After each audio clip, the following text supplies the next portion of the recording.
I don't want to set the world on fire.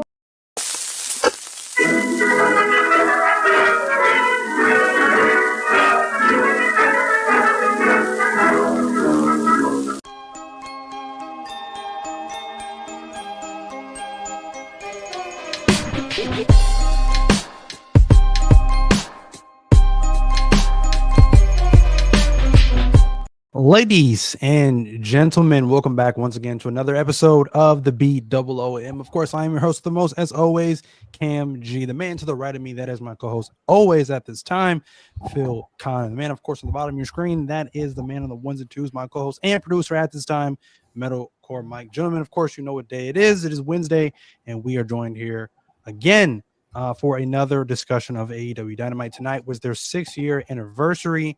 It's hard to believe it's been 6 years already since the very first episode of AEW Dynamite. We're going to get into that, of course. But before I do all that, how is your Wednesday evening going? I'm having some technical difficulties. I'm trying to tighten my microphone here because out of nowhere in the past 10 seconds, it became loose. And I'm like, okay, there we go. Now we're good. I just don't want to get tangled. This part of my microphone was loose, and I'm like, what the hell? Why is this so loose? So, it's Wednesday, man. I'll say this. I woke up this morning, and I was in a fairly good mood. Felt rested. Felt like I feel like I can, take on the day. You ever get that feeling when you wake up and you feel like you could take on the day? Namely on Fridays, because Fridays is my half day. So even though you guys know about this I'm not going to say anything on air, but about the personal shit I had to take care of today, specifically today, but even taking care of that just did not bring me down. I don't know. Today was a really good day. I mean, woke up, took care of what I needed to, came home and hung out and gamed all day. It was weird because I'm so used to being at work on a Wednesday. And now I'm going to be home. And it's damn. I guess my days on Wednesday, most of my days are probably going to be gaming days. So I should become a gaming streamer. There you go. Guys think? I can see it happening. I should do it. I should just become a gaming streamer. Because technically right now, I'm a full-time content creator. I didn't think at 39 years old, well, yeah, I kind of had the ambition to do it, which I still do with everything, with the shows here and the Huddle Hub and everything like that. Have the ambitions of becoming a full-time content creator. But I didn't think it was going to happen this soon. And now, I'm under that category. So, But today was a good day. I felt like I could take on the day, and I feel like I did. And, this is in a good mood today. I didn't think anything could bring me down today, and I didn't let anything. So, I mean, that's always a good day. Phil? Yeah. Just a normal day for me. Got home after my shifts at work kind of had to get rescheduled, and now I'm on a whole different kind of shift now. But at the end of the day, it honestly works out a lot better for me. I'm at home a lot earlier on in the afternoon now, so that's great. I can just come home, chill, relax, get things in order, get things ready to go before I watch professional wrestling like I normally have to do on a daily basis, and just continue rolling with the punches. And there goes my camera again. It's been going ridiculous all over the course of the last couple of weeks, but just got back, watched some good old professional wrestling, and I'm here to talk Dynamite with you guys. It has been crazy that it has been 6 years already for Dynamite. It's insane. I don't know if I would call it good, but old professional wrestling. Sorry.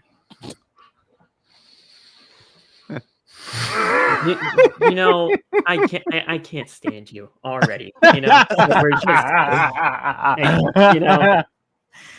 mean, at least you're being honest. 4 minutes in. It is what it is. At least you're being honest, and you can't stand me. Yeah. If I can't like anything, I guess nobody can. No, here's the thing: is I love AEW, and also here's the thing: is I always say that I love AEW, and I do. I love AEW. I've loved AEW since the inception of it, since it became a thing back in 2018, 2019. And we all noticed it as fans, like the show has gone significantly downhill. Yeah. And for them to do the whole venue change thing and go into these smaller venues, the aesthetics of the show, it looks better, and that's obvious. But it's just some of the things, especially some of the stuff we're going to talk about tonight, just really bothers me and really just, I don't know. There's just some things that are just not good. And we talked about this last week of they got to do stuff to try and keep your attention. And the first 20 minutes is a very significant time of a show. And sadly enough, I'll say this. I watched the show, but they pretty much lost me in the first 20 minutes. I was just like, this does not feel like a 6-year anniversary. It doesn't. But if you liked it, if you liked what you've seen, by all means, that's why I always say, like, everybody's opinion is your opinion, number one. Your opinion matters. You're not right. You're not wrong. It's your opinion. Right? And if you like something, don't go along with the crowd that says they didn't like it. If you liked it, then like it. Enjoy it. Just for example, me and Cam can sit here all night and shit on AEW. But if you loved the show, don't go along with us. Stick to your guns. Love the show because you loved it. There were definitely some things I liked about tonight's show. I mean, there were definitely some things that I questioned, and that I'm definitely going to question along with you guys if you guys are kind of on the same wavelength as me in terms of, stuff that we will talk about. But overall, I didn't think this show was as egregious as it has been over the course of the last couple of weeks. But of course, we'll go into the details and we'll go through it as we go through the entire show. But overall, I don't think it was as egregious as it has been over the course of the last couple of months, I should say. Mike's opening thoughts. Yeah, I'm not going to make that a thing, Cam. That last week was just a whole different story. Well, I mean, typically we open the show and you give your thoughts on I go on a 10-minute tirade. Yeah. Sometimes, but most times it's just like your opening thoughts or whatever. And that's not a problem. I'm just saying. It's what you do. I just don't want Phil. I just don't want just with what Phil said. I just don't want him to think that he can't like what he's seen, because a lot of people are going to like what they see and a lot of people are going to not like what they see. And that's where I think the internet thing comes to a head when it comes to either having your opinion or, it's all about differences on whether you like what you see and you don't like what you see. And some people are going to not like what they see, but others are going to like what they see. I think it also goes with the term of how long you've been watching pro wrestling. I've been watching pro wrestling significantly longer than you guys. Okay. So, I mean, Cam, I have a couple years head start on you.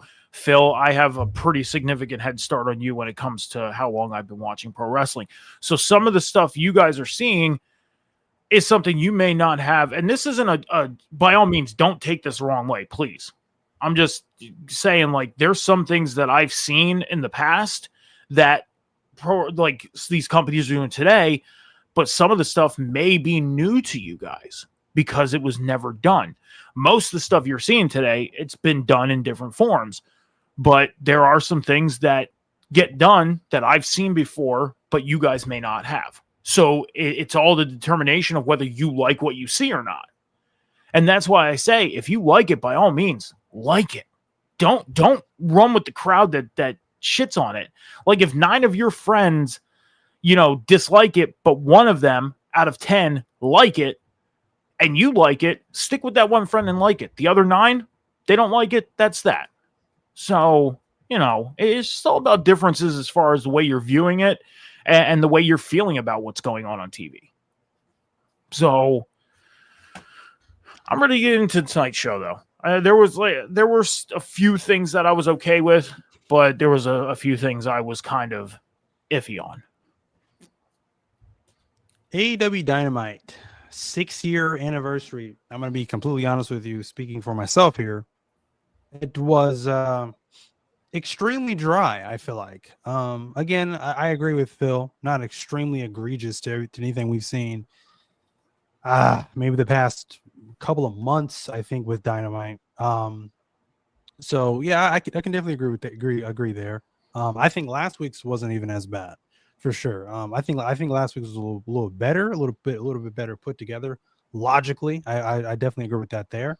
So yeah, I could definitely say that it wasn't as just complete, a complete and utter train wreck, if you will, just extremely dry. And I think if this show, for whatever reason, if they decided to added like 2 more hours to this show, it definitely would have gotten out of hand, and it would have Stale. derailed very, I'll very agree quickly. there. So thank God for that. So, anyways, like I said, of course, the 6-year anniversary. We start off with the Bucks. They are standing outside of a casino, Hard Rock Casino. I don't know what's with this whole $5,000 thing. I don't know when they won that. I'm sure it's some sort of tag team match or something like that. There was an all-star eight-man tag. They won $500,000. They teamed up with the Death Riders, and the Death Riders didn't take any of the money. They decided to give it all to the Young Bucks, and the Young Bucks had $500,000 to spend, and that's what they've been spending over the course of the last few weeks. They did a pretty poor way of saving it. Yeah, because he lost it all tonight in Yeah. the casino. So Nick gambles it all away, loses it, and then of course Matt is obviously not happy with this, and then we cut from that to then into the ring for their 6-man tag match, and of course now their headliner, instead of saying the Young Bucks or just Nick and Matt Jackson, we're still running with the whole gag that they lost their EVP titles or whatnot have you. So now this week it's the Broke Bucks. They're kind of going through this whole bum ass Baron Corbin kind of deal now. And now they've lost $500,000 or whatever at a casino. So I mean, like somebody, to Mike's point, somebody's finally paid it off. Somebody's probably loving this. Somebody's probably eating this up and enjoying this, whatever they're doing with the Young Bucks right now. I think that it has ran its course, and I think we can move on from it and do something new with the Young Bucks. I can easily see them rejoining Kenny Omega and then reforming, obviously, the Elite. That I think we kind of alluded to that towards the end of this match, but I'm getting ahead of myself. Before that, we saw the match, which I am referring to, Kenny Omega and Brodito, the World Tag Team Champions, taking on Josh Alexander and the Young Bucks. This was okay for an opening match. I think it realistically only served the purpose of putting the 3 original guys that realistically had this idea to even come up with this company. So it makes sense to open the show with the Bucks and Kenny Omega in some kind of match. It looked like they were going to sort of bury the hatchet, if you will, and reform, maybe not. But Josh Alexander then attacks Kenny Omega.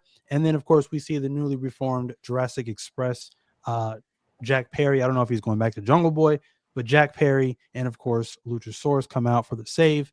Kenny Omega obviously had some kind of issue with that, as I guess he is untrustworthy of one Jack Perry, which makes sense. I feel like Jack Perry should go through this kind of redemption of his own, because I mean he was a heel, right. The whole scapegoat thing or whatever.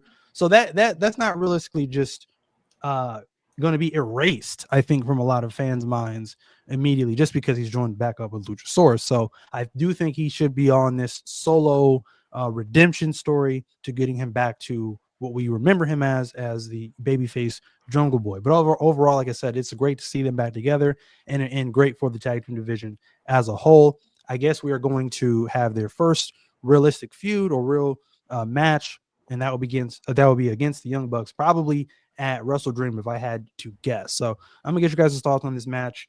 Phil, I'm gonna start with you. Yeah, so I agree wholeheartedly that if you are at least going to start a 6 year anniversary show, starting off with Kenny Omega and the Bucks is something to take note of. With everything that happened after the match with Jurassic Express and Jungle Boy Jack Perry. First of all, I actually did see in an interview and hear from himself that he's never going back to Jungle Boy ever again.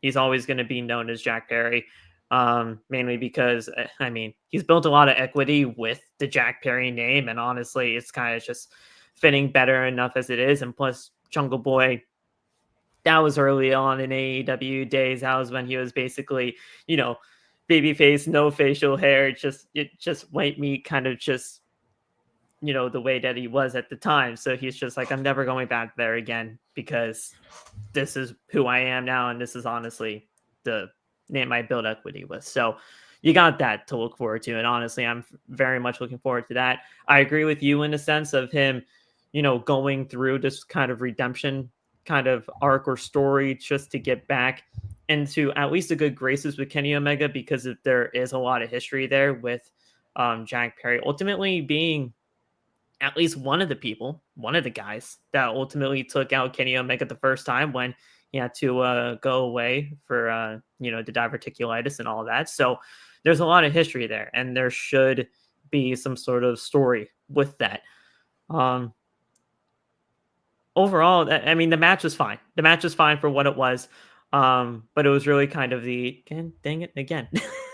It was really kind of just the overall arcing of what happened after the match with the, kind of rekindling of what could possibly be the future of Jack Perry moving forward in AEW. So overall, solid stuff there, but this is the first part of it. We got to have the weeks to go on in order to make the progression continue. So I'm liking where we're going so far, but they got to keep it going. Also, I did not mention this, but of course, after the match, after Kenny's team gets the win, we did see him. We did see him address the AEW audience, talking about the highs and lows of the 6 years of AEW.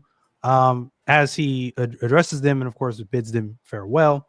Then the lights then go out. They come back on, and of course, One Andrade has returned to AEW, attacking Kenny Omega, and then of course joining the Don Callis family. I knew who it was the second the lights came back on, because he had the mask on and whatever. So I ultimately knew exactly who it was before that happened. And now, for me, I was kind of hoping for something a little different for his return. Like I said, his place is with LFI. I really don't care what anybody else says about that. I think that's where he belongs. I would love for them to put him with LFI and then just let LFI just run roughshod over Dynamite. I think that's the way to go. That's just me. Them adding yet another person to Don Callis' family is not significant in any way, and I feel like this is a guy who I feel like has been misused multiple times, but in both companies. Yeah. And I feel like putting him in Don Callis' family, I feel like he's not going to be seen. He's not going to be highlighted. He's not going to be pushed. It's just for just to put him in there, just because I don't think they have a plan with him.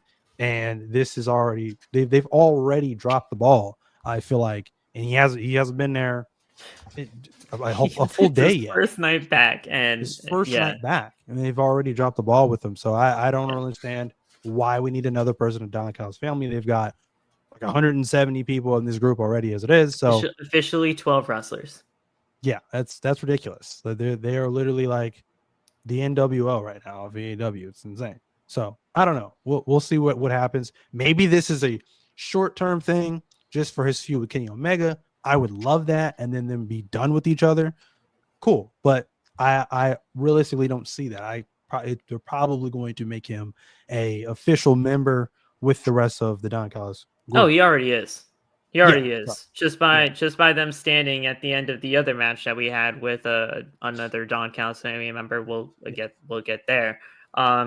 He's already a part of it. I mean, 12 wrestlers in this group is just, it's ridiculous. I mean, you have Andrade, Josh Alexander, Okada, Takeshita, Archer, Beretta, Hechicero, Mark Davis, Brian Cage, Rocky Romero, Kyle Fletcher, and then the Clone, which we'll get into. The freaking Clone. What the hell are we talking about?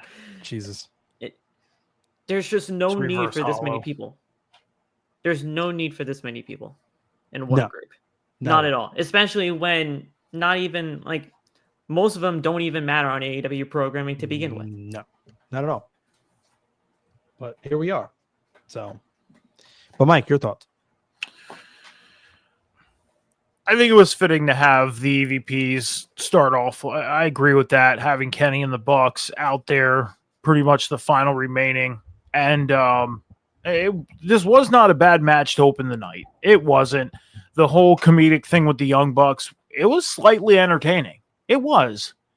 Like, for them to sit there and be like, man, we're going to get this good entrance and everything. It's the 6-year anniversary, yada, yada, yada. And then to have, who was it, Nick, go spend all the money. Like, it was funny. It was a little funny. I finally paid it off. I kind of liked it. But this whole thing with them, the broke Bucks and everything, it is old. It's been old. It's been outdated. It's been washed. It's been everything under the sun. They need to come back and be the Young Bucks. And that's that. That's where we get to the end of the match. It's like you start to see that little bit of, Kenny Omega and the Bucks kind of talking in the middle of the ring, like, oh, is this the return of the Elite? Is this going to be the comeback? And I've been saying this too, that AEW needs to start bringing back some of the old into what they're currently doing because it was successful.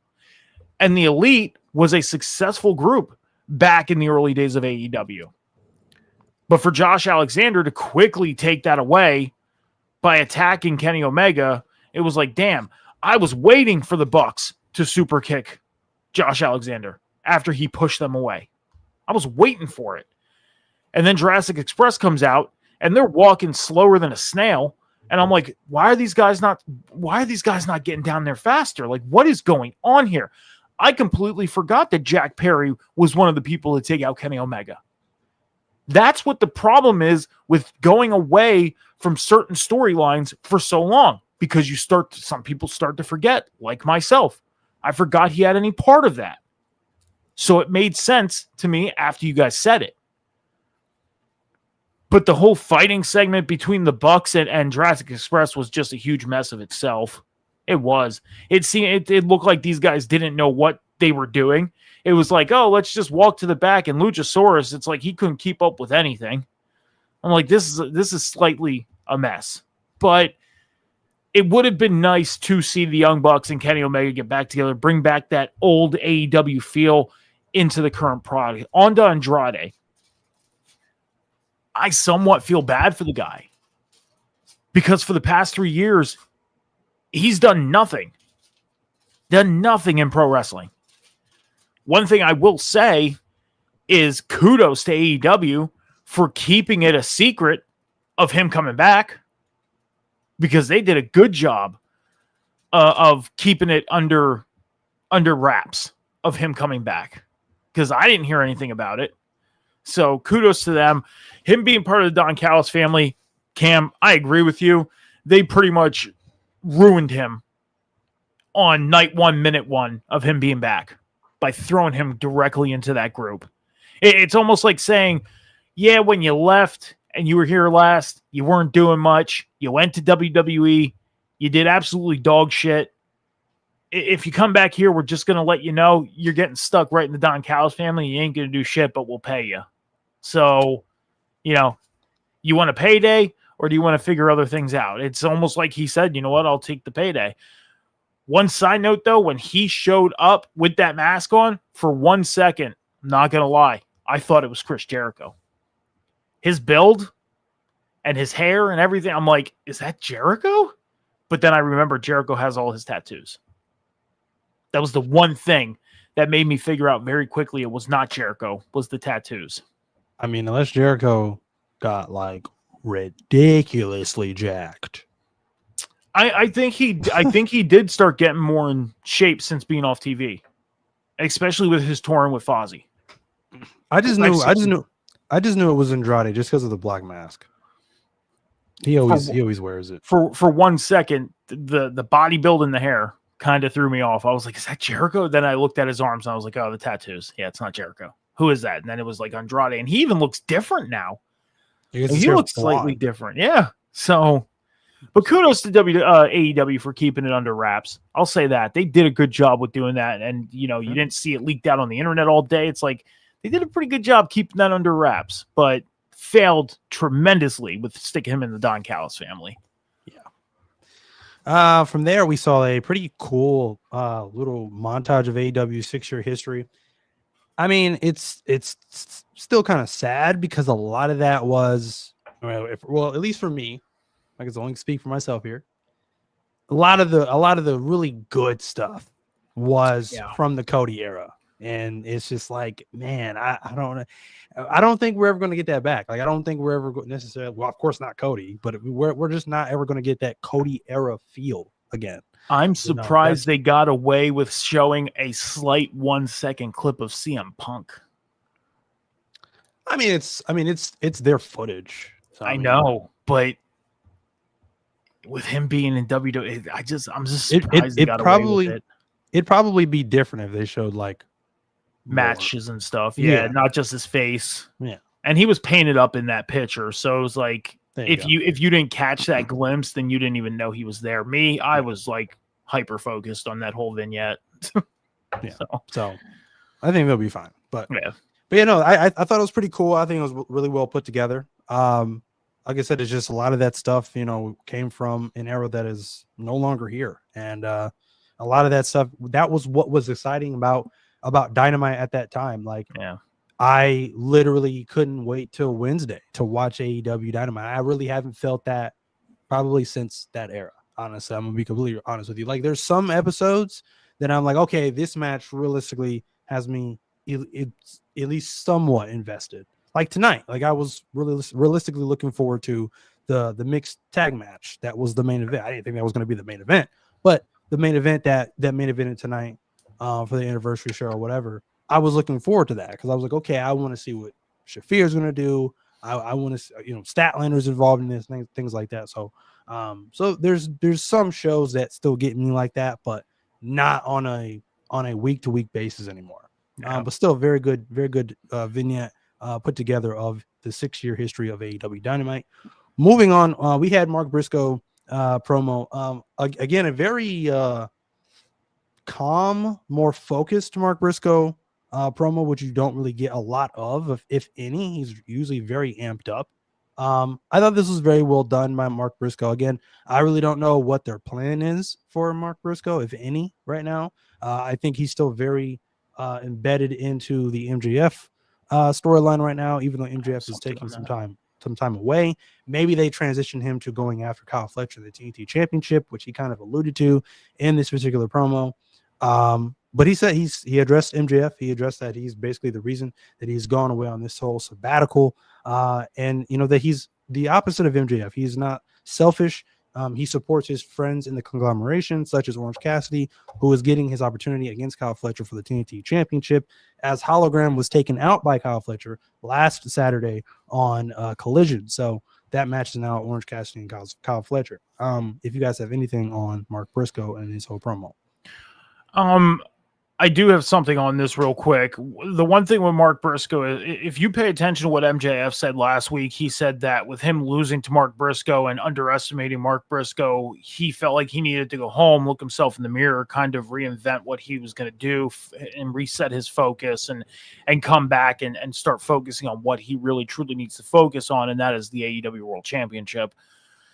But in Mark Briscoe's promo tonight, what I got from it, and I could be completely wrong on this, but it seems like Mark Briscoe is still focused on MJF. It's almost like he can't take the win that he got at All In or All Out and just walk away and move forward and try and get higher on the ladder. Instead, we're going to focus more on MJF, sit here and say more stuff. But when MJF comes back, I bet 9 times out of 10, MJF is going to have no focus on Mark Briscoe. None whatsoever. Why? Because he's going to be focused on the AEW World title. So for Mark Briscoe to sit there and say, oh, this is my focus, then unless he means for the future to go after the AEW World title once MJF wins it, then it makes no sense. Now, for him to go after the TNT, and I said this to you, Cam, that, I was really hoping Orange Cassidy would have won the TNT title. Me personally, I feel like they would be in a better position to put the championship on him. Not saying that Kyle Fletcher's not doing a good job with it. Not saying that at all. He's doing a good job with it. I agreed with everything you texted me of have him come out and TV title, open challenges, all that stuff. I agree with that. But at the same time, with how the landscape is with their championships right now, it's almost like every championship is kind of at a standstill. Like you don't have any number one contenders, no challengers. And remember, 3-4 months ago, you couldn't talk about an AEW championship without talking about 5 number one contenders. Now it's like they cleared their list and nobody is basically a number one contender. So they kind of cleared that overnight. But Orange Cassidy, who made the international championship kind of relevant, I feel like could have done that for the TNT title, where Kyle Fletcher, if he were to do this open challenge thing, then he might be able to do it. Other than that, I felt like Orange Cassidy could have been the one to do that. Mark Briscoe, I think he needs to have that focus on the TNT title instead of MJF. Because if he's going after MJF, once MJF wins the world title, we know damn well Mark Briscoe is not winning the world championship. They're not going to put the AEW world title on him. So I think his focus should be on that TNT championship and trying to get gold around his waist by way of that title. I mean, I don't necessarily mind not having 5, 6, 7 different contenders for the world championship, because it's just muddy and you have to keep up with all that stuff, and that's exhausting. So I don't mind not having that. I again, and I know I'm talking in circles because I say this literally every single week, just build something interesting. I really don't, at this point, I really don't care who is the next challenger for any of these titles. Just build something interesting that I can actually get invested into. That's all you got to do. It's not, I mean, I would think it's not that hard. Treating the TNT title like a television championship would be interesting. Even though Kyle Fletcher would have, different challengers each week, it would still be interesting because it's almost like sitting there saying, say he goes on this big long run with the TNT title. Say a year from today, Kyle Fletcher was still the champion and he starts doing that. That's where he could start making it interesting, is in 6 months, if he continues having successful defenses, now it's, I need to watch AEW to see if Kyle Fletcher's dropping the TNT title tonight. He could end up being the one to bring more eyes to the product by having a successful, interesting TNT title run if they were to treat it like a television championship by way of your presentation as a fan. If they would do that, would it be successful? It could be. It could be. And then a year from today, if Kyle Fletcher were still to be the TNT champion, it's like, oh, they can end up breaking, well, I wouldn't say breaking television viewership records, but they can end up having, let's say, 500,000 more eyes on their product because of Kyle Fletcher and defending the title. And it's like, I need to see if he loses this belt or not. Even if it's just for his match, he's pulling the eyes. And that's viewership. Yeah, I mean that's realistically what they did with Roman. I mean, Roman held the title so long. That's literally what was pulling in viewers to say, hey, I need to see him lose this championship. You know what I mean? Toni Storm, she became the most must-see on AEW television. It's almost like you needed to see what Toni Storm was going to do or say while being the women's world champion. And I don't necessarily, I don't necessarily need them to call it open challenges. I have an issue with that. But like I said, they could just realistically have him have title defenses against different opponents every week. You know what I mean? It doesn't need to be a surprise. It doesn't need to be a surprise. But the thing I would do, because I have no idea when Ospreay is coming back. I don't know if we've ever gotten an update or received a timetable on his return. But the way I would realistically do it, I would just have him have matches, defenses for the TNT championship for the next who knows how many months or whatever. And then I would honestly go back to Ospreay. That was his best feud. Go back to Ospreay. Have Ospreay challenge him for the TNT championship. And you can use that going into, I don't know, Revolution or Full Gear or whatever pay-per-view you have coming up, because that's just money. They made magic together. You build it as Ospreay saying, hey, you've done all this great stuff, you've beaten all these people for the TNT Championship and whatnot have you, but you haven't beaten me. I was the last person to beat you. So that in itself should ultimately make me the number one contender. I mean, that just makes sense. You don't have to do a lot of thinking with that. That makes a lot of sense to me. And again, the rest of it kind of just tells itself. I think that would be great. So yeah, that's just me. So Will Ospreay, he had the procedure done on his neck. He is recovering.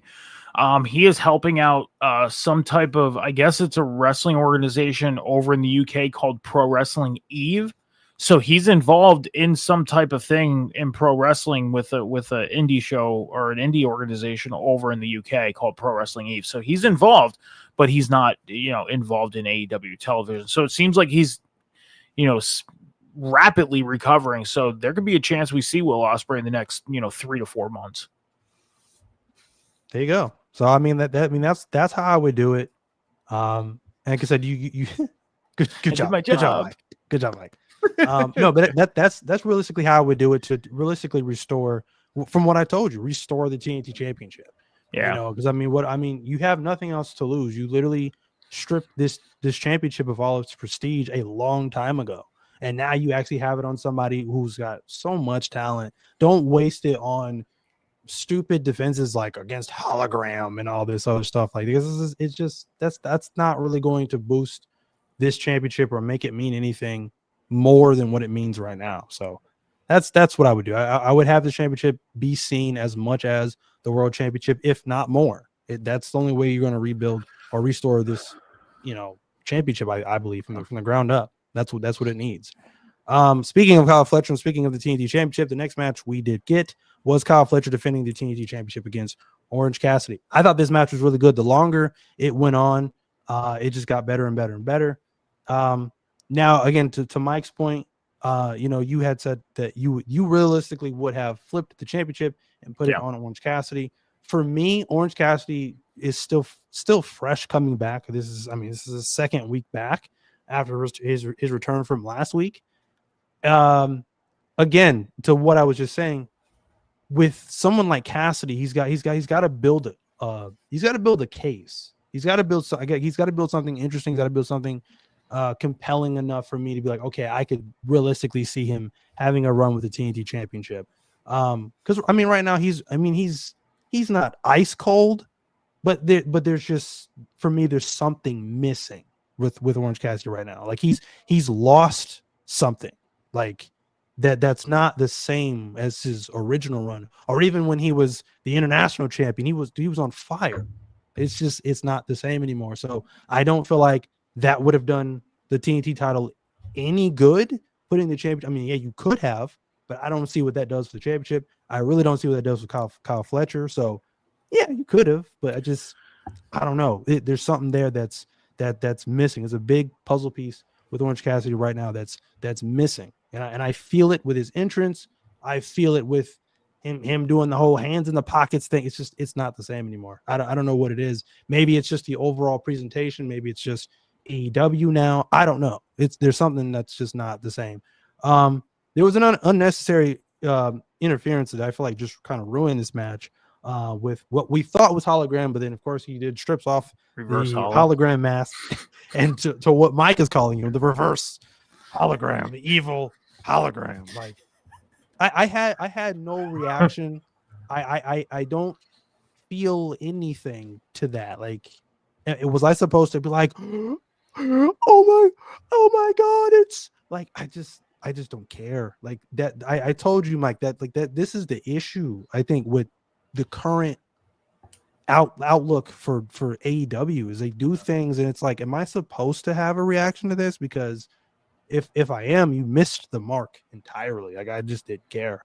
And now you have another member in the Don Callis family. Woohoo! Like I don't care. I don't feel anything with when they do stuff like this. So I don't know. I could honestly see Kyle Fletcher and Orange Cassidy running this back. I could see this being on a pay-per-view, maybe a stipulation or whatever, added to this to spice things up a little bit. Because I think they would honestly have a good like 20-minute match. Honestly, if you just let them go and just let them just do their thing. So this was a decent match. Just the interference realistically was not needed. Yeah. So, but I'm gonna get you guys' thoughts on this match. Mike, I'm gonna start with you. So I actually, I did want to ask you guys a question. Yes, I did say that I think they should have flipped the championship tonight and had it go on Orange Cassidy. We've seen many times in pro wrestling where a wrestler comes back and even on the same night end up winning the championship. In history, it's happened. As of recent, I think the most recent one was Becky Lynch, 2 years ago, ended up coming back at SummerSlam and defeated Bianca Belair literally in 10 seconds, right? So, and that's the most recent one I can think of. I'm sure it's happened as most recent. But anyways, Orange Cassidy being champion could have also done wonders. And this is my defense for him making the TNT title elevate a little bit. Again, not saying that Kyle Fletcher can't do it, because he is a hell of an athlete. But Orange Cassidy, if you would put the championship on him, and he has this big feud with the Don Callis family. Phil, how many members are in the Don Callis family again? 12? Your mic's not on. I can't hear you. No,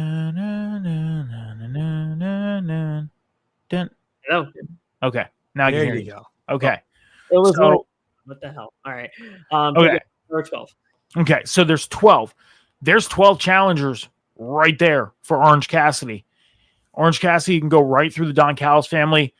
Then we get to the final match between him and Kyle Fletcher. It doesn't need to be a year-long thing to where he feuds with one member a month. It could be, one member for 2 weeks, and then the next member for the next 2 weeks. And then his final two can be Lance Archer, because we know damn well Lance Archer needs to be highlighted. He does. He needs to be spotlighted beyond fucking belief. And then Kyle Fletcher could be the final guy he faces, to where Kyle Fletcher can win the championship back.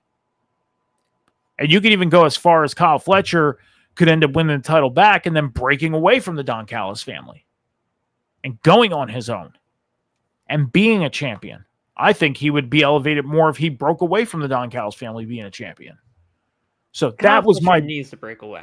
Yeah, and that was my defense of Orange Cassidy winning the title, because I thought, there's 12 challengers right there for him, to where Kyle Fletcher, hologram, Orange Cassidy, Mark Briscoe, then who? The thing that I have a problem with that, and it's not necessarily your line of thinking of the way with all of that, because I definitely agree that there are at least some people within this family that deserve to be highlighted, and there's a lot of people in this family. I mean, Okada, let's just be real. Takeshita, Lance Archer, Andrade can be one, Kyle Fletcher. That's almost half the group right there. But then again, the other half mean nothing in the grand scheme of things in AEW. So if you're trying to, and I'm just being completely dead on serious in terms of my way of thinking with this family, you're putting 11, 12 guys in there against somebody like Orange Cassidy who can rebuild this TNT championship, like you guys say. And ultimately, we already know the result of 7, 8 of these potential matchups. But that's okay.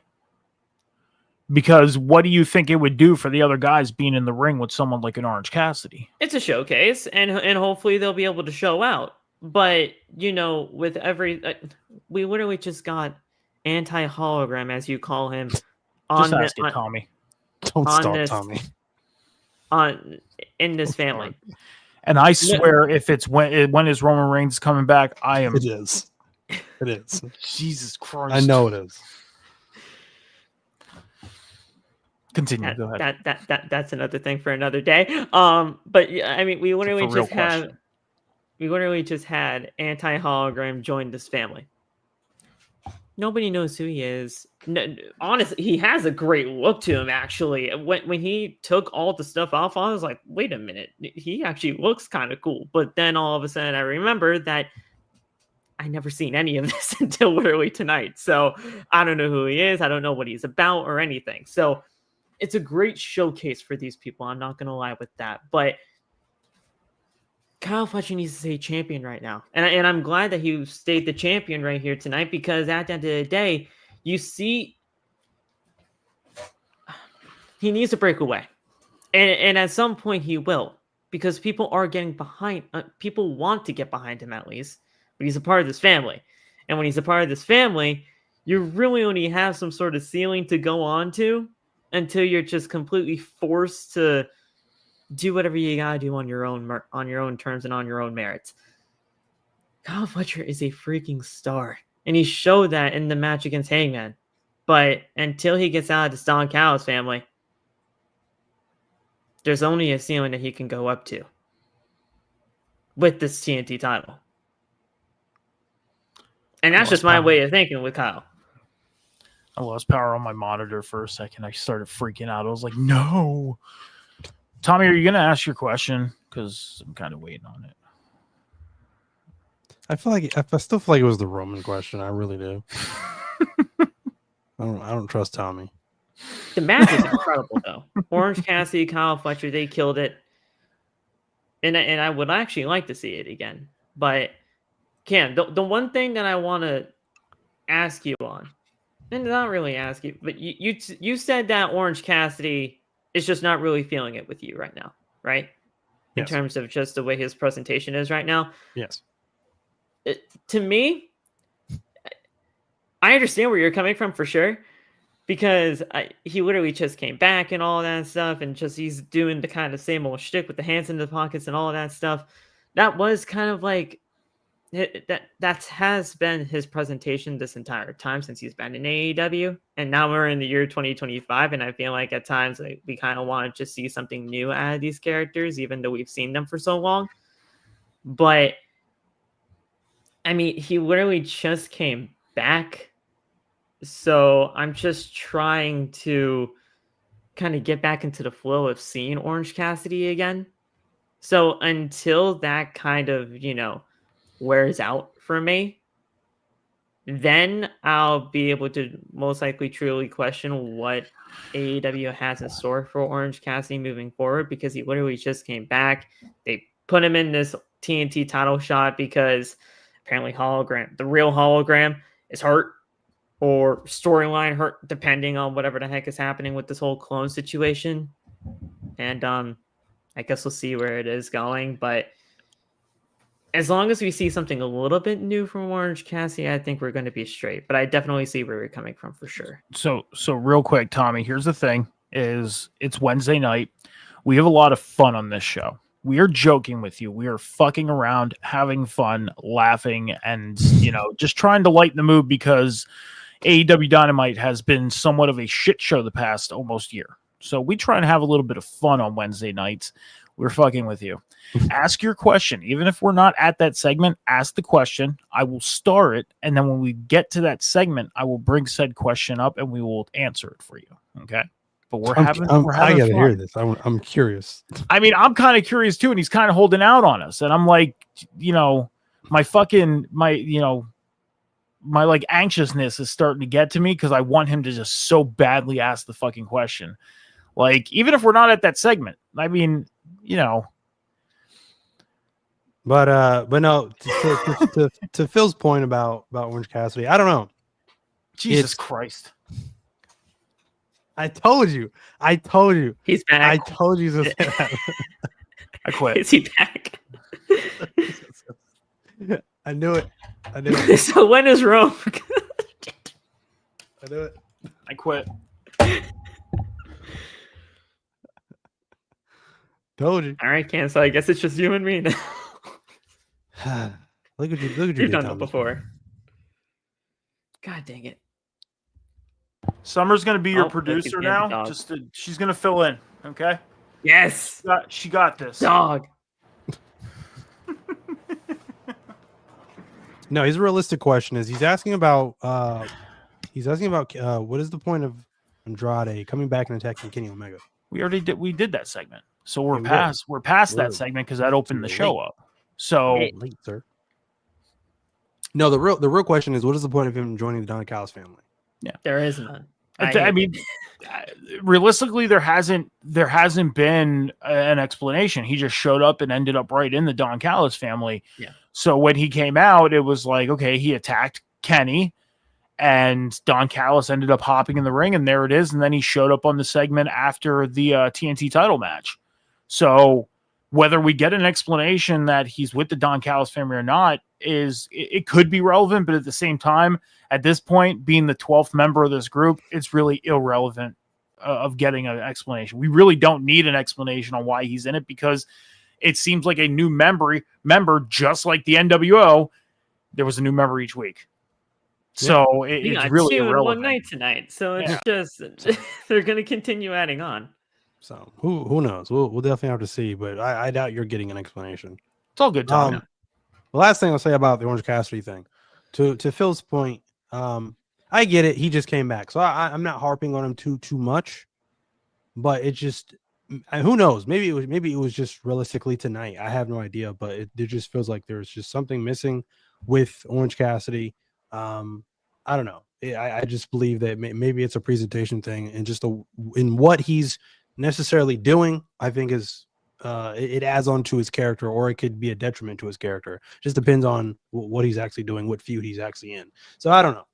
Maybe it'll change or whatever. I'm glad he's back. You know, I don't have any issues with Orange Cassidy. He's still doing his shtick or whatever, and that's great. It's just tonight, it just definitely felt like his star power that he possesses was definitely a little dimmer tonight. So that's just it's definitely faded, but that's also due to the point of him being gone for so long. Yeah, that's true too. I think so too. Yeah, that definitely could be something. You got to remember too, he was somewhat red hot when he was the international champion, but then when he started getting involved with, you know, right before his injury, with what he was involved in before his injury, it was like, okay, he's kind of relevant. You have him around the world championship, like things are kind of cooking for him. And then the injury definitely slowed him down to the point where it's almost they had to hit the reset button on Orange Cassidy. I mean, he had a torn pec. I mean, the guy was gone for a long time. But they had to hit that reset button, because it's like you can't have him around a world championship when that said world championship isn't on the person he was initially going after, because they took the belt off Moxley. Yeah. So that's one of the reasons why I was like, I get the point. We want to take the belt off Moxley because people are getting sick of seeing it and all that stuff. And we're not seeing the world title on TV. And you know me, I'm a very big advocate for us seeing championships on television. Right. Like, if somebody's a champion, bring your fucking belt out. I don't care if it's an indie belt or if it's a belt with that company. Let us see the championship you are holding. And we didn't see that. So yeah, it made sense. But at the same time, you had this very significant storyline going on with Orange Cassidy. And then because he got injured, it's let's move forward. And because people were sick of seeing Moxley be the champion and have that title, no pun intended, it was like, okay, let's do this instead. And now Orange Cassidy's back at the bottom of the totem pole. And yeah, now feuding in a whole different direction with the Don Callis family now. Mercedes Moné, she's hyping Title Tuesday. I don't know why we're bringing this back. It is an absolute joke. We had this before. We had probably two matches that were title championship matches the last time we did Title Tuesday. So it's a joke. It's not going to be Title Tuesday, because if it's a Title Tuesday, then every championship should be on the line for a Title Tuesday. But that's neither here nor there. We'll get to that bridge when we cross it, right? She was also talking about all 15 titles. Yes, exaggerating, but maybe not. Just turn it into a pay-per-view. I mean, you might as well. Or one of their two-part specials they do, where Dynamite is 2 hours, and then you got to go to Collision and watch the other 2 hours of the special. If you're watching on Max, you gotta exit out the Dynamite stream to go to the Collision stream, and I missed like the first 10 minutes of the Collision stream one time when they did that shit. It's because they overlapped themselves when they did that. Yeah. I remember what show you're talking about too. I do. I remember. I was like, I missed 10 minutes of the Collision show, and I was like, great, I just missed the first match of Collision. We were actually live that night, because we went live after Dynamite, but Collision was still going because of it. I remember that. She was also talking about women's tag team titles that she does not need. She has enough championships.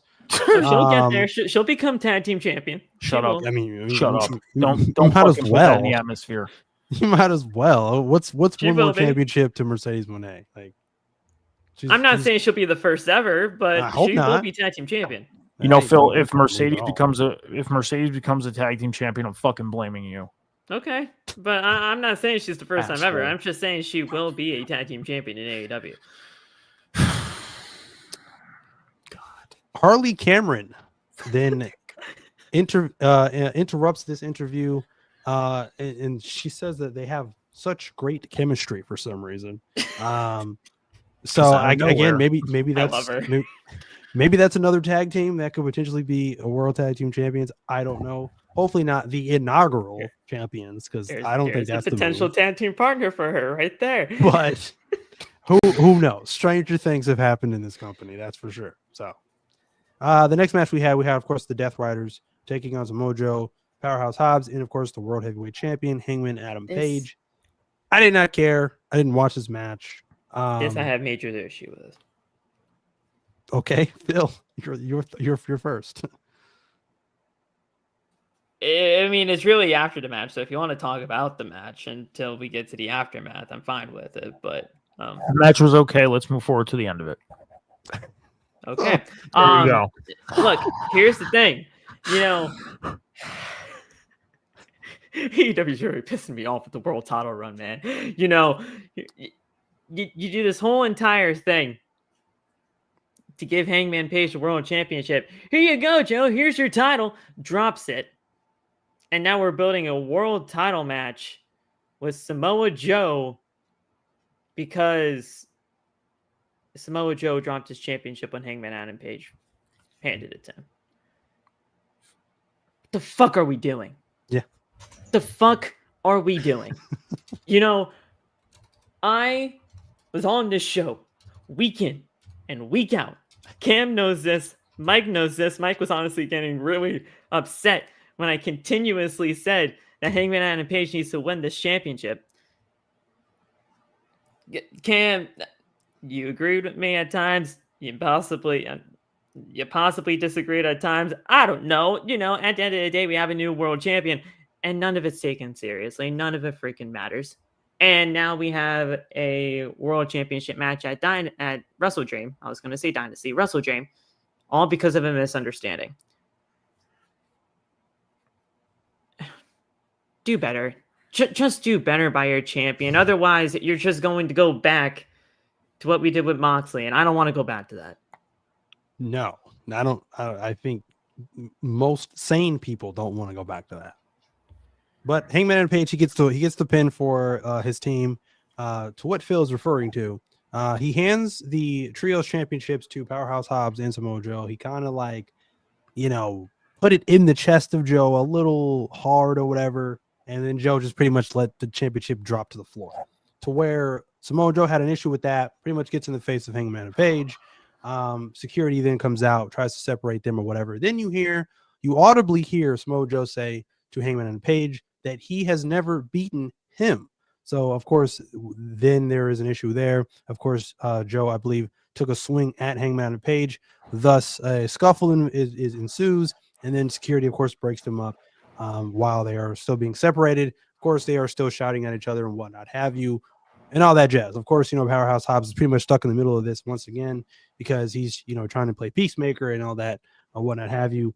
Like I said, I'm with Phil. This is ridiculous, but this is what happens when you have a pay-per-view and then 2 or 3 weeks later you have yet another pay-per-view. You don't have time in between that to build storylines or build anything interesting, because this could have been great. This could have been good. I think the strength of this is going to be held on the shoulders of Samoa Joe, because Samoa Joe is so good on the mic. He's so good at making something that may seem unimportant or may seem lazy and just like, okay, I'm kind of invested in this. I'm kind of interested in this just based off of the words of Samoa Joe. So it's going to be a fairly decent match, I do believe.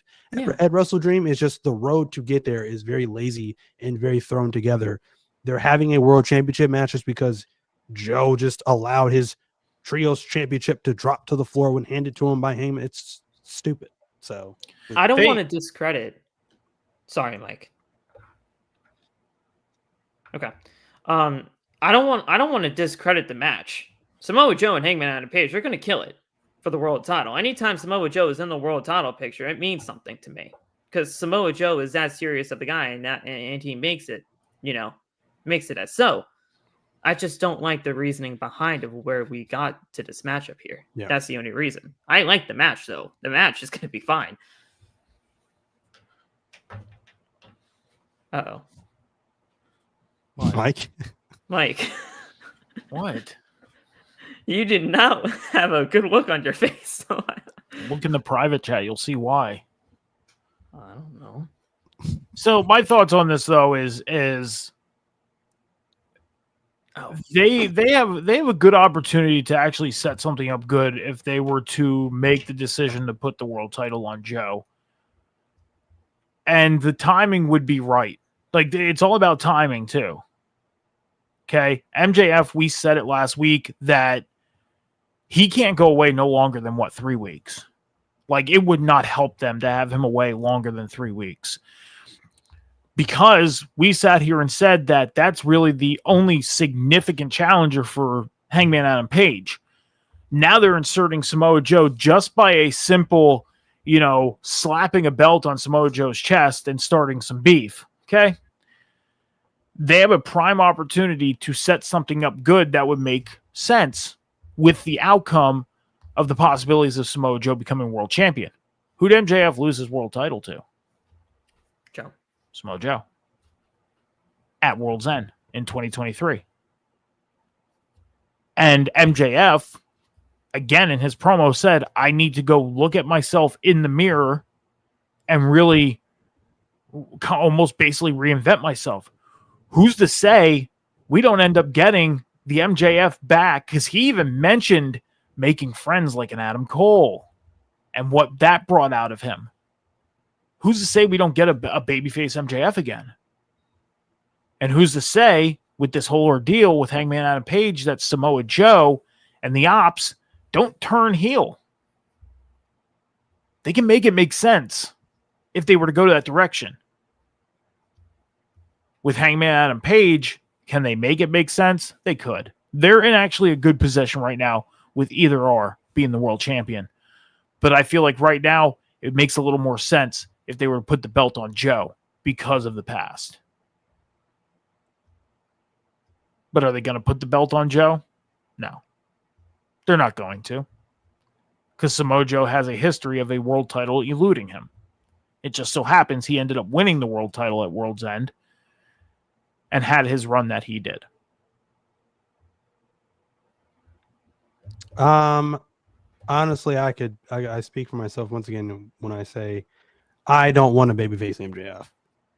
To me, his best work, his better work, just comes from him being a heel. He just plays it so well. He's done it. He did the babyface thing, and I feel like he did it really well. But at the same time, somebody who's not going to be able to be there that complimented him so well and during that babyface run was Adam Cole. What if without Adam Cole? It's like, what if we get an MJF that's almost like a Swerve or a Stone Cold Steve Austin? They weren't a heel. They weren't a babyface. They were just them. Maybe it depends. It depends on what that would look like. But he's just so good at being a heel. It's just. I'm not disagreeing with you. I'm not. And to me, for me, I just prefer heel MJF. So I can't disagree with you on that statement at all because he is a hell of a heel. One of the best heels in professional wrestling today. Because he's believable. Why? Because he lives the gimmick. Yeah. Oh yeah, he definitely lives the gimmick. He definitely does that. The one thing that showed me when it came down to the babyface side of MJF when that whole entire ordeal happened to me was that he showed his range. He showed that he could be a babyface in the future if AEW truly wanted him to be that way. But I agree with Mike wholeheartedly that him as a heel just makes the most sense, not only just for the product of AEW as a whole, but for him as a human being. Because people just do not like MJF. They want to boo MJF. They want to hate MJF. So him being a heel is the best thing. But he showed a range that he could be a babyface if he ever wanted to get there. let me I ask. think. Well, I'm sorry for cutting you off, Mike. But No, you're like, even more importantly, too, though, I honestly think he himself wants to be hated. I Like want to he ask himself you. just wants to be a heel. I want to ask you guys this. MJF, you like him more as a heel than a babyface, but you liked him as a babyface, right? Sure. What do you think Samoa Joe is? Better babyface or better heel? Heel for me. I mean, it's close. I see what you're getting at because he really as a face, he really realistically doesn't change much. He doesn't. That's fair. But MJF shows that range. And that's the important thing. I'm not saying Samoa Joe doesn't show the range, but MJF's beyond his time. Even with being, 27 years old? Yeah. He's beyond his time. He was beyond his time at 22, 23 at the beginning of AEW. You know, even when he was in MLW, if you go back and watch his highlights from being in MLW before the inception of AEW and what he was doing then, it was like, damn, is this kid like a reborn version of some pro wrestler from the past that's not with us anymore? Like, son of a bitch, this kid's good. You know, where Samoa Joe, he has the range. But when he plays as a babyface like he's doing currently, you still get those vibes of him being a heel. Where MJF, you really didn't get the vibes of being a heel when he was a babyface. And we know the 101 of pro wrestling is you don't want to have babyface for babyface. You don't want to have heel versus heel. It can work, but most of the time it just doesn't feel right. Because it's like when heels face off, you know you're going to get a good fight because they're heels. They're going to hate each other regardless. But baby faces, it's like, oh, we're going to shake hands, hug, grab each other's asses, and let's have a good match. Oh. You know, that's what it's going to be, you know, or pat each other in the ass, I should say. Sorry, let me reiterate myself. Pat each other on the ass or the back or whatever you want to say. We're going to be baby faces and be buddy and have a match. And then at the end of the match, we're going to shake hands and hug it out again. Like, that's what you're going to get. Yeah. That's why it's like you want to see babyface and heel face off. Or if you want to get a badass match, you can get heel versus heel. But babyface versus babyface, few far and beyond matches when you had two babyfaces go at it were good. And most of the time, it's not. Yeah, I mean, I definitely agree with that. I mean, no, you have to have, the good versus evil. I mean, that's just the foundation, I think, of storylines in professional wrestling. But getting back on track here before we turn this into a 4-hour show, we had a very bizarre Jet Speed and FTR promo, hyping their feud or whatever. I couldn't realistically focus on what they were saying because you have this stupid music. I don't like that. Like if you're gonna have a promo, I don't care if it's some recorded from earlier in the day video package or whatever. I don't need music in the background drowning them out. So you can't even realistically focus on what they're saying. Like I didn't like that at all. So that was, to me, on just on the production side of things, was just an error that I don't think they should realistically be doing more of in the future. But what I got from this was Kevin Knight will be facing a member from FTR, whether it be Cash or Dax, one-on-one. I probably either on Dynamite or Collision. I would assume it's going to be on Collision. I still don't understand the whole Jet Speed involvement in FTR. And like I said, Copeland and Christian, I think, are going to be on ice for a little bit as Copeland is away. Christian is probably going to be away as well. And then we're going to loop back around because I don't think that feud is necessarily over. I don't mind, oh my goodness, Willow Nightingale's involvement in this. I think she killed it last week with the promo that she had. But again, her involvement doesn't make a lot of sense either. But again, she's making it work for the most part. But like I said, Jet Speed is realistically a ginormous head scratcher just in this, just all the overall scheme of things. I would assume it's just going to be a one-off. This is probably just to get FTR even more heel heat because they're probably going to attack and take out Jet Speed after that match or whatever, and bloody them up and beat them up and just make them look like even bigger bad guys than they already are. So that's probably what this is all designed for. Because other than that, thing until they come back. Yeah. So other than that, I don't understand why we would be doing this more than once. You know what I got from this promo?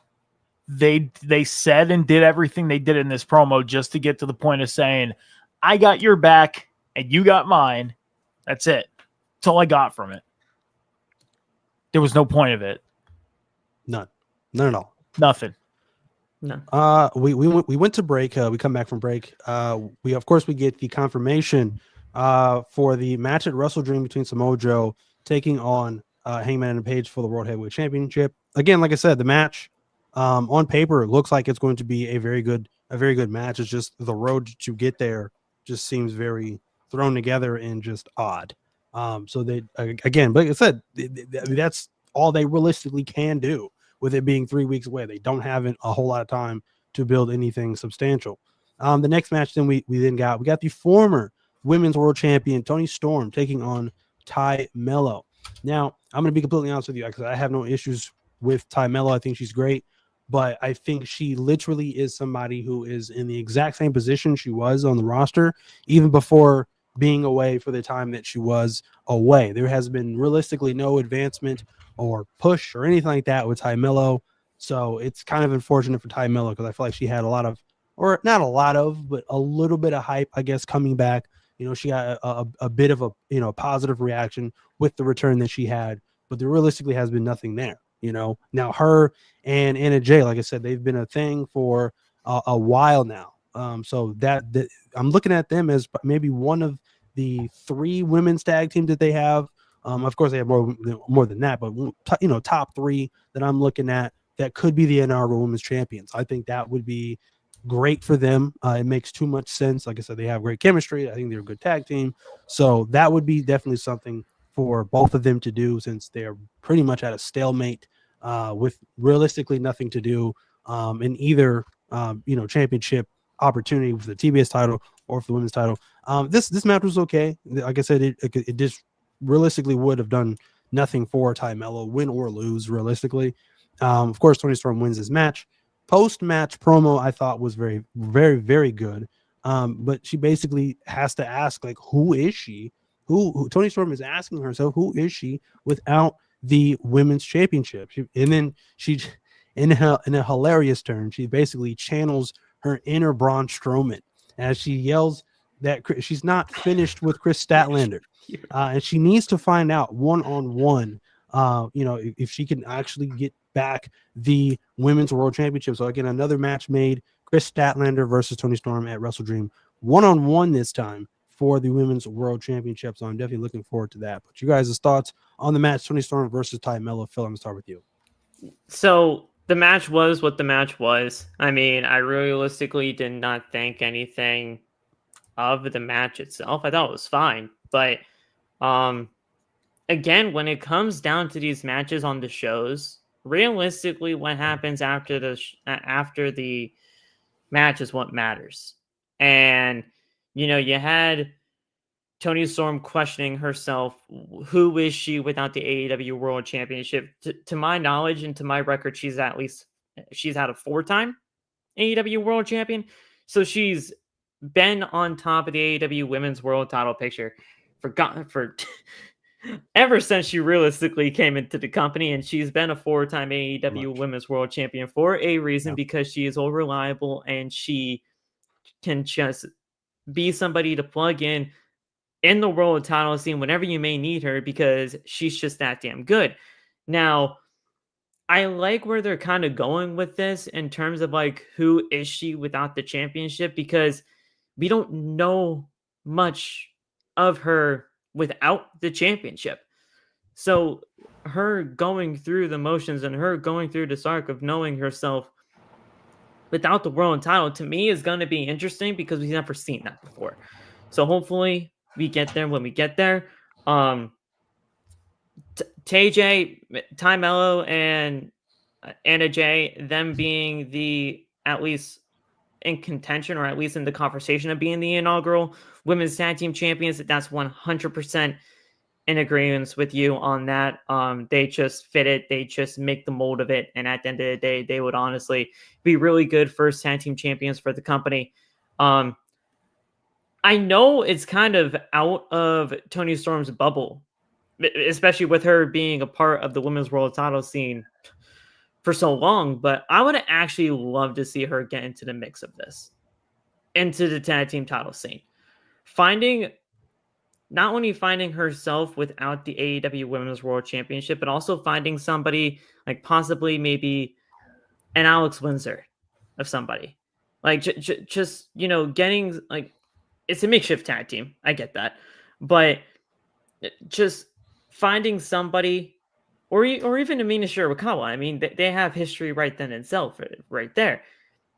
Finding somebody to ultimately get to a possible tag team title opportunity, or at least in the conversation of being the inaugural, getting her within the space that's not the AEW Women's World title, to me, is something I'm interested in, mainly because we got to see who she is without that Women's World title for a little while.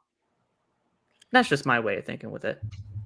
Now, I kind of feel like, and maybe I'm kind of going off the rails here, but that particular promo and just the idea of her versus Statlander. First of all, this is major because Statlander also alluded to it before that It's never happened. It's never happened. They've never faced off each other one-on-one, so that's definitely something special. But I definitely feel like, even in the conversation of us talking about babyface versus babyface, I kind of feel like right now Toni Storm is kind of in a transitional period in terms of what her actual position is, heel, babyface, tweener, or whatever, with her asking herself that question. Who is she without the Women's World Championship? I feel like they have the potential, and I don't think they're going to go this far with it, but they have the potential to keep the current gimmick that she has, but go darker with it, because she starts to question herself more and more. And then that just ultimately drives her insane, and then that just forces her into a heel timeless Toni Storm. I think that would be genius, honestly, because we realistically need to explore what else can we get out of this timeless Toni Storm gimmick that we haven't already seen yet. So I would definitely like to see that. And like I said, it does feel strange, and it's odd, and we have not seen, because 90%, maybe 97% of her time as timeless Toni Storm, we've seen her come out with gold around her waist, and not seeing that now is definitely very strange. But it is very interesting, I would say, and it could take this gimmick, this persona of hers, into a completely different direction. And I would love to see that possibly explored, even a little bit, even if they don't go full-fledged heel, just a little bit of something different. But Mike, I'm gonna get your thoughts on this as well. So Toni Storm, with what she's been doing the past couple years, she reminds me, as we know, we're in the days of cable TV being irrelevant. Streaming is the bigger thing to do. And not only that, watching live streams are one of the big things to do nowadays. Live streams have pretty much become some people's television, their daily viewing. And you go and you pick your streamers that you watch, and you watch them on the daily basis, all that stuff. And I'm not going to shout out any names or anything like that, but there is a streamer that does something like what we see Toni Storm doing. And he does a character that is back from 1945. And as the years goes on, for example, 2026, it'll be 1946 for him when he does said live streams. I feel like I know who you're talking about too. Mm-hmm. I feel like I know who you're talking about. I mean, a lot of people have come across this live streamer. Yeah. It starts with the letter P. I'll just say that. That should be a good giveaway. But anyways, because no free shout outs or anything like that. But anyways, Toni Storm, we're going to see like the advancement of her. And if you watch some of her promos in the past, in some promos, certain areas of the promo, they were black. Most of it was black and white, but some of it had color added into it. Like if something was the color red, it was red. I think we're going to start seeing that advancement of Toni Storm. But I'm not looking at this as this is let's see if Toni Storm has the range of not being a women's world champion.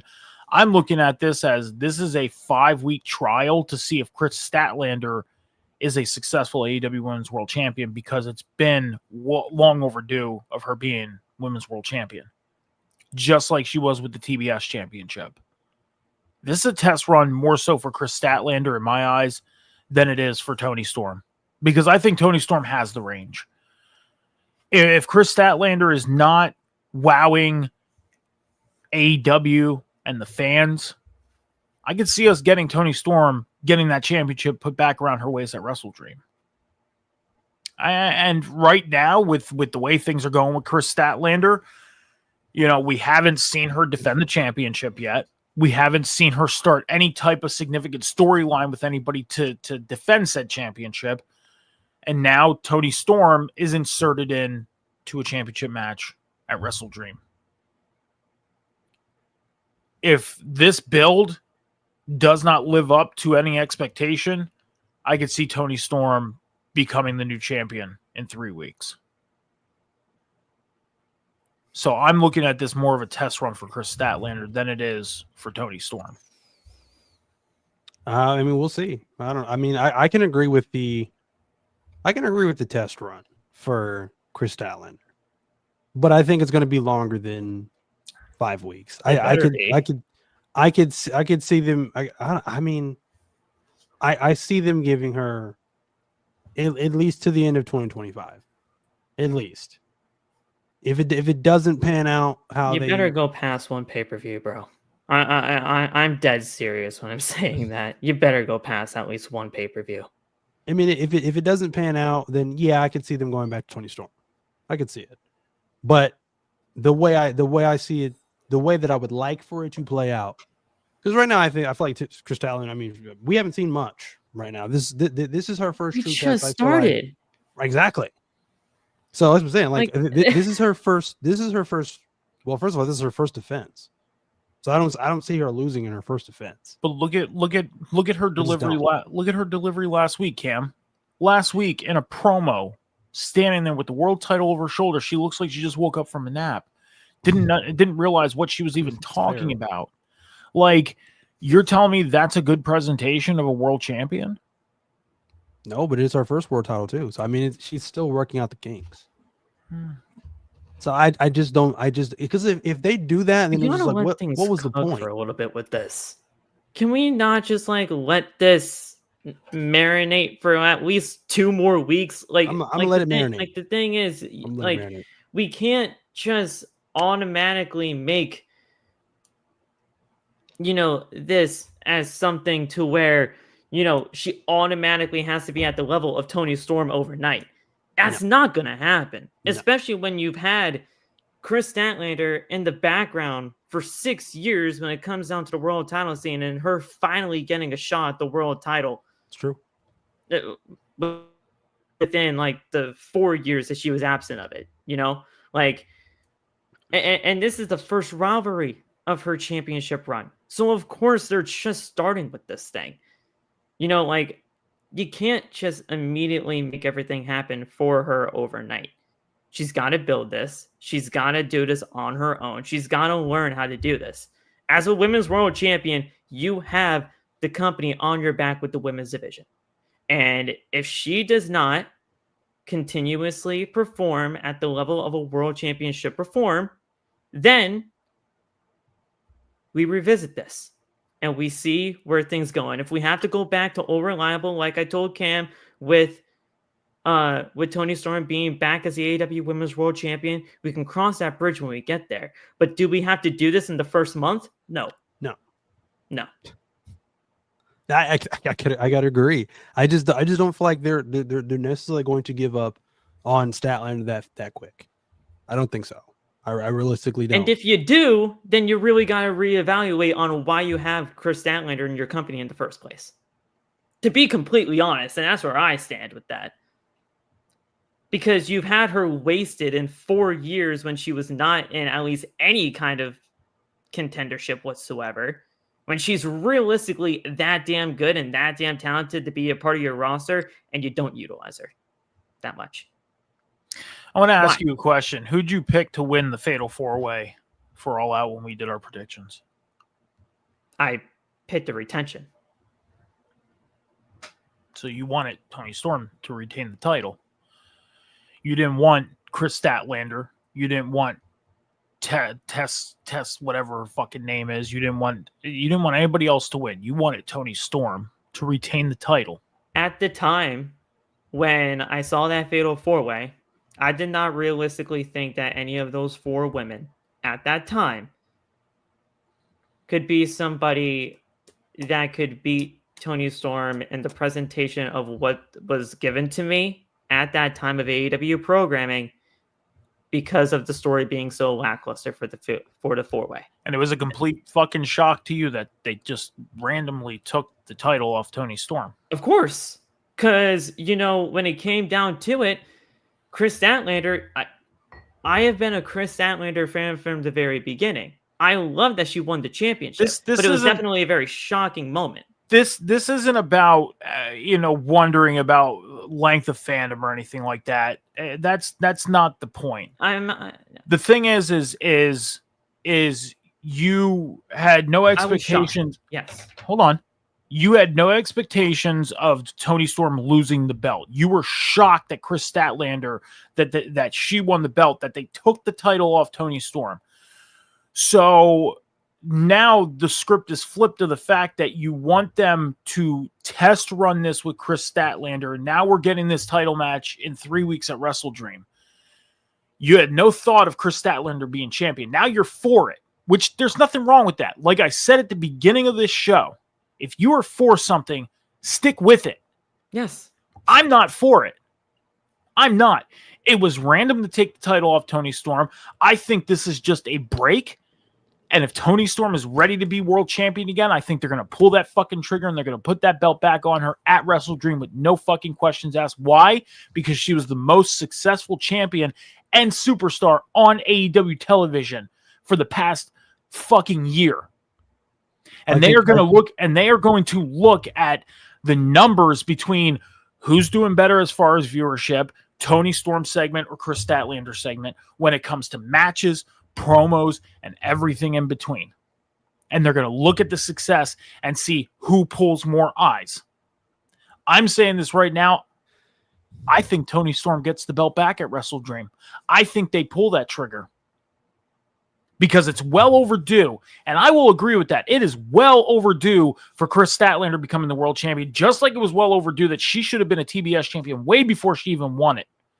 Even though her winning the TBS title was completely fucking random the way they did it, it was well overdue. Now, again, you like the fact that Chris Statlander is a champion? Great. Stick with it. Because that's your view. But me, I don't like it as a fan. I don't like seeing it. I want Tony Storm to be the women's world champion again because I think it's more successful for her to have the title right now, and that's my opinion. I'm against Chris I think you should have. I think you should have led with that first, Mike. What? That you're just not for it. I'm not for it. I'm not. I'm just saying. I completely respect your opinion on it. I think you should have led with that first, then saying, "I think this is a 5-week trial run." And then she's just. And I do think it is a 5-week trial run. Because it was just like that's kind of a head scratcher. But if you're just not, if you're saying it because you're just not for it, that makes more sense. I'm not for it, but at the same time, I do think it's a 5-week trial run. I do. Chris Statlander is going to be in AEW for a very long time. She ain't going nowhere. She's not. If it's a 5-week, if this realistically is a 5-week trial run to what you're saying, don't go back to Chris Statlander after that. Then don't. Because there's just no point. You will throw out all of her credibility and just basically say she's trash, she's secondary to Tony Storm, and that nobody's better. What would be the point? Threw her away for 4 years. What would be the point? What did she do with the TBS title? Not much. But now she's and whose fault is that? That's not hers, I don't think. Not to my knowledge. Not blaming her. But she didn't do much with the TBS title. So my expectations are very low when it comes to the world title. Because of Tony Khan. But still, my expectations are very low. And that's I mean, that's reasonable. But like it always comes back down to presentation. She can only do but so much. What is she gonna do? Beg Tony Khan to be on TV more? No. See, again, do I think this is a trial run? Yeah, I do. It's to see how she does as far as being the champion, but I think they will go back to Toni Storm being the champion. I'm not for Kris Statlander being champion. I want to see Toni Storm, and I think I've come a pretty long way when it comes to Toni Storm, because a year ago, exponentially, you definitely have. You're Okay. you're like the moon You landing. definitely have. I'll go that far as Jesus that Christ. to say. okay, But I'm just saying, and I stand on this when I say I like Kris Statlander as AEW World Champion. But when it comes down to the grand scheme of it all, if she does not go to the standards and of the lengths of what they believe a world champion should be, and they want to go back to, I keep saying it, and it's not a diss to Toni Storm when I say it, but if they want to go back to the old reliable of giving Toni Storm back the championship because she is that damn good, we can cross that bridge when we get there. But do I think a month or a 5-week trial run, like you say it is enough to really have like kind of as a good sample size as to how good of a champion Kris Statlander could possibly be for this company? I don't think that's a long sample size. And I think there should be at least a little bit more of a trial run than just 5 weeks. I want to research something really quick. You guys can continue, and once I find my answer, I'll get back to you guys on this. But I want to research something. If I'm in agreement with Scowls that Tony does not need the title back, that should scare you, because me and him don't agree on a whole lot. But anyway, moving on. A match that really didn't provide us with much. The Gates of Agony versus the Swirl. This meant nothing. Why? I don't know. Whatever. This is the way they do things. I guess. The Her Syndicate didn't even really mean Okay. anything for me with this. No. They won a street fight. Why? Okay, I got my answer. Because your manager lost. Big deal. Go home. Hey, at least they're baby faces now. They're actually committing to that. It's about time. I like them anyway. It's probably too late for that, but whatever. I like them hurting people. So, But as soon as they hurt people in this street fight, I want them done with this. I agree. It's not providing them with anything. It's not doing anything interesting. It's just not doing anything. It's not helping the Gates of Agony. It's not helping Ricochet by any means. No. You're gonna have MVP in a street fight. Why? And for what? And then Bobby Lashley and Shelton Benjamin should be doing a lot more than this. And I'm not even saying in the tag team title run. I'm saying singles-wise. There's no reason why Bobby Lashley should not be at least contending for a world title. He alluded to that with the whole MJF thing, and then it just went nowhere. And you mean to tell me that Whatever. Shelton Benjamin, at least in somewhat of however many singles championships that they have in this company, mid-card title-wise, he can't fit in any kind of title scene with that? He definitely can. They don't have to always be in the tag team titles hunt. No, I would prefer them not to be. Right. Their run was long enough. And if the rumor is true about adding a third member, why not get that person into the street fight instead of MVP? Because I would most likely like to see that. That's what I was kind of feeling like that was gonna be introduced. I thought they were showing up tonight. That's what I felt like, but who knows? I don't know. You're saying these two and this person wants a street fight, and then they come out. And then there you go, the third member of the Hurt Syndicate. But this person he's referring to himself, MVP. So, and if he loses again, then he doesn't need to be back in an AEW ring. Period. Right. Just needs to go back to being just as the advocate, voice, whatever he is for the Hurt Syndicate, and it just goes back to being the focus being on Bobby and Shelton. Or if he does lose again, then he'll possibly go to these boys and saying, look, obviously I'm not the guy for you guys anymore. Not saying that I'm going to go away in terms of you being your manager. I'll still be that for you. But here's somebody that can easily help you with these guys once and for all. And then when they finally get those three guys back together, they beat them, and then they're done. I like it. Something of that nature. That makes sense to me. I mean, I mean, I want this to be done by the street fight, but if they lose because of It- MVP again, might they not do be. this again for the 6-man. Fine. I don't know. We'll definitely have to see. While Mike is finding answers from something, I don't know what he's looking for. I'm just looking something up. I'm doing some research on something. Don't mind me. You guys can continue. But Phil, we have reached the main event.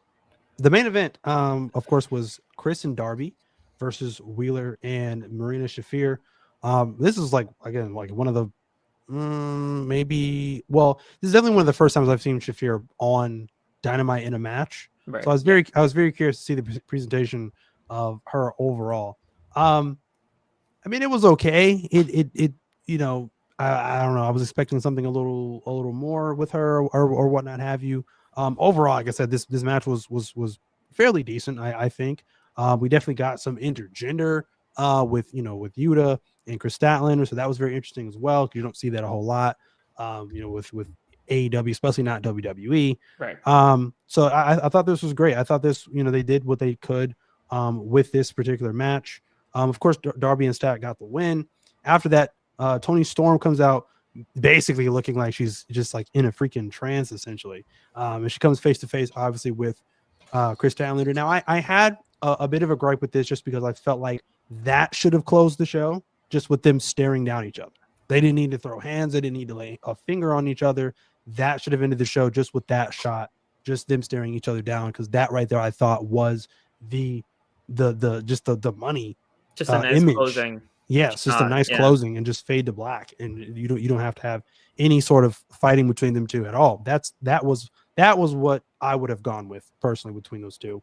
And of course they both grin at each other, and of course fists start to fly as security comes out to break that up. The Death Riders come out and they attack Darby. Pac wrapped basically Darby's belt around his neck. I think he was like legitimately choking Darby. Oh yeah. I don't know. I don't think that was the plan. Obviously, they were going full on Justin Roberts tie. Yeah, type deal. Like that was brutal. Now Justin Roberts was probably over exaggerating in terms of the screaming that he did during that time, maybe. But I mean, they were going full on. Yeah, so I was definitely fearing for Darby in this particular moment. And I liked what Mox had said. Like, Mox is obviously determined. He says, I don't know how, I don't know what it's going to take, but I will make you say I quit at Wrestle Dream, as John Moxley and Darby Allin are set to have an I Quit match at Wrestle Dream in 3 weeks. So I'm looking forward to that.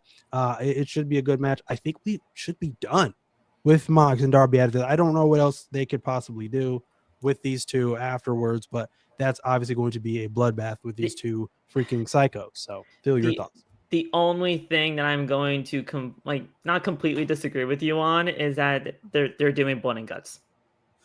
They're going to be in Blood and Guts. They are.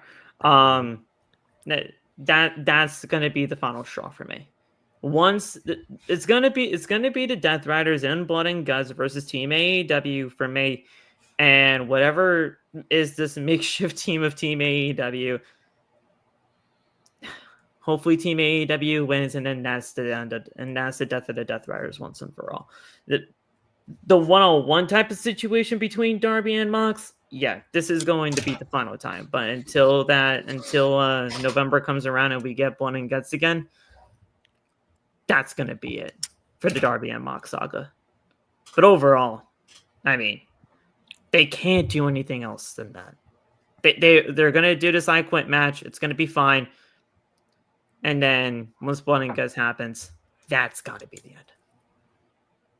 I mean, I can definitely agree with that, because at that point, that just should be the finale. I mean, I don't. And they're see doing Blood and Guts again. Yeah. This was a very late kind of deal for Blood and Guts this year. Yeah, but Survivor Series-esque Blood and Guts. Yeah. So, but honestly, I kind of like it being in November. I'm not gonna counter programming it. It makes sense to do it that way. Yeah, somewhat counter programming it.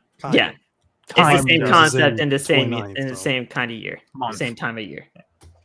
So we'll see though. So yeah, go ahead, Mike. Yeah, I was just doing some research because I was kind of questioning myself on the Statlander TBS title reign. 16 defenses, 174 days. She was champion for 24 weeks.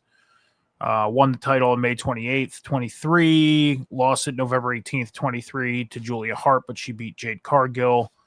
All of her competitors that she faced, out of all of them, she has faced 2 former world champions in Britt Baker and Nyla Rose. All her other competitors would probably be considered TBS champions opposed to women's world champions. You could probably count Mercedes in there as a possible future women's world champion, maybe. If you want to count her as a world champion from WWE, then 3 past world champions. So it's just the factor. I'm bottom line is I'm not. I think it was just not good to pull the title from Toni Storm. And if Chris Statlander keeps the title at Wrestle Dream, I'll be the first one to come on here. It will be the first thing I fucking say that following Wednesday. Hey, I was wrong, because Cam knows very well I have no problem coming on air and admitting when I'm wrong about something. But I'm not for it right now. It was completely fucking random to take the belt off of Toni Storm, and I think Toni Storm is going to win the belt back at Wrestle Dream. I think this is a test run for Chris Statlander, and they can always have her have another reign as women's world champion in the future. But it was well overdue for the TBS title and well overdue for the world title, and that's just my fucking opinion, and that's how I feel. I don't know if you had any thoughts on Gates of Aggie versus Swirl or the main event match, if you watched either of those. I didn't watch either of them, though. Okie dokie. Gentlemen, that is all I got for you for, of course, October 1st, 2025. This was an extremely long episode of The Boom, but, you know, it is what it is. We get... Sometimes we just get carried away with, you know, talking professional wrestling, but, you know, it is what it is. Because we're allowed good to. Conversations. So always enjoy you guys as my co-hosts. Obviously, enjoying talking some AEW Dynamite with you guys every single Wednesday night. We make it entertaining, even if Dynamite is not entertaining. Now it is time to plug yourself. Phil, where can we find you? TikTok, Twitter, Instagram, YouTube, PhillyMet_, along with Twitch under the same handle, PhillyMet_. You know, there's a lot of things going on in pro wrestling right now, whether you like it or whether you don't. It's completely your prerogative, completely up to you. Watch what you want to watch. But if you want to support me on any of those channels, it would be greatly appreciated. On the road to 1,000 subscribers for YouTube. We are in the 830s right now, so we are just ever climbing so slowly with that. And it's a good time over there. I do daily YouTube shorts when it comes down to that side of the deal. Long form videos takes a little bit, but when I get the juices flowing and when I get the idea to make something happen, you're gonna get something out of it. And it's I feel like for my time of doing this thing, it's good quality content.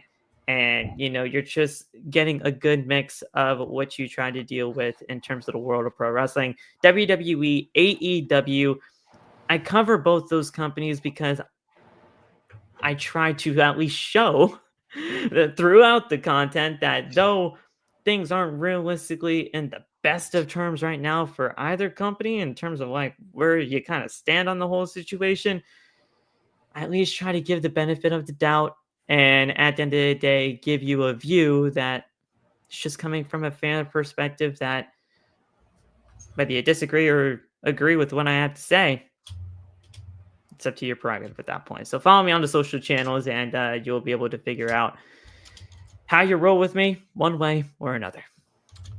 Of course, keep up with everything Mr. Phil Khan has coming out of all his socials. Great content, as he said. So definitely keep up and follow him wherever he's posting new content. Mike, where can we find you? Instagram, X, TikTok, Snapchat, Metal Mike 74. That's where you can find me personally. I don't do a lot of like content creating on there. I just throw some bullshit up because it's just me having fun personally. All my big content creating is here on the shows, as you guys know. Back Monday night for the table spot with me and Cam after Raw, and then back here on the Boom after AEW Dynamite on Wednesday.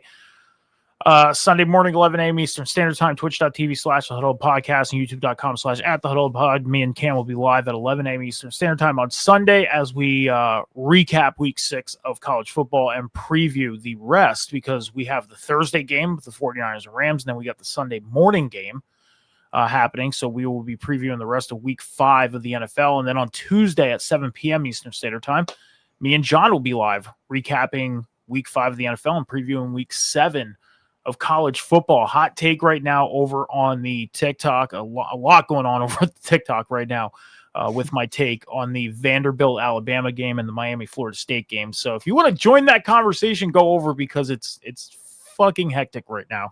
It just will not stop. I swear I had to charge my phone 3 times today because of the notifications that have been going off. So yeah, it's been nuts. In terms of moi, of course, follow me on all of my socials there on the bottom. As Mike said, like I said, you could find us over on the Huddle Hub podcast with me and, of course, Medical Mike every single Sunday morning talking about some college football and some NFL. So keep up with that as well. In terms of right here on the network, you can find me here every single Wednesday night with these two gentlemen talking some AEW Dynamite. And, of course, me and Metalcore Mike every single Monday night talking Monday Night Raw. After saying all of that, I love and appreciate you guys coming by and checking out the stream today. As I always say at the end of every stream, love, peace, and prosperity, and we are out.